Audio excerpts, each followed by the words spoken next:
আসসালামু আলাইকুম। ওয়েলকাম জানাচ্ছি আরেকটি ভিডিও দেখার জন্য। আশা করছি আপনারা সবাই ভালো আছেন। আমরাও আলহামদুলিল্লাহ ভালো আছি। আজকে আপনাদের সাথে আমি শেয়ার করছি ফুচকা রেসিপি।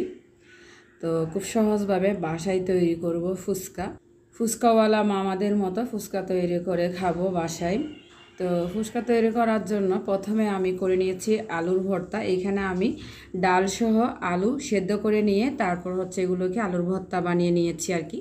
আর এটা হচ্ছে ডিম, আমি একটা ডিম সেদ্ধ করে গ্রেট করে নিয়েছি।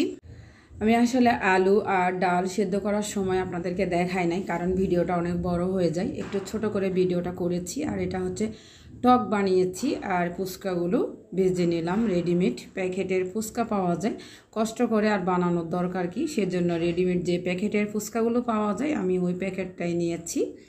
এখন আমি আপনাদেরকে বলে দিই টকটা কিভাবে আমি তৈরি করেছি। কারণ ফুচকা বানাতে গেলে সবচেয়ে মেন জিনিস যেটা সেটা টকটা কিন্তু যদি ঠিকভাবে বানানো হয় ফুচকাগুলো খেতে অনেক মজা লাগে। তো টক বানিয়েছি আমি 1.5 কাপ পানিতে 25 গ্রাম তেঁতুল ভিজিয়ে রেখেছি প্রায় 30 মিনিট। তেঁতুলটা ভিজানোর পরে তেঁতুলের কাঠটা বের করে বিচিগুলো ফেলে দিয়েছি। তারপর এখানে আমি দিয়েছি সামান্য একটু মরিচের গুঁড়া, তারপর বিট লবণ, আর দিয়েছি টমেটো সস 2 টেবিল চামচ পরিমাণ, আর সাদা লবণ দিয়েছি সামান্য একটু 1 চামচ পরিমাণ দিয়েছি চিনি, যেন একটু টক মিষ্টি ঝাল হয়। তো এইভাবে আমি সব কিছু দেওয়ার পরে একটু পানি টকটা সিদ্ধ করে নিয়েছি। সিদ্ধ করে নেওয়ার পরে কিন্তু একদম যে মামারা ফুচকা তৈরি করে যে টকটা ইউজ করে সেই টকটাই রেডি হয়ে গেছে। এইভাবে আপনারা টকটা তৈরি করে দেখবেন, একদম যেটা মামারা ফুচকাওয়ালা মামারা তৈরি করে ঠিক ওইভাবেই হবে। এখন আমি এক এক করে ফুচকাগুলো তৈরি করে নিচ্ছি, খাওয়ার ফালা। তো তৈরি করে নিয়ে এখন আমরা ফুচকাগুলো খাবো।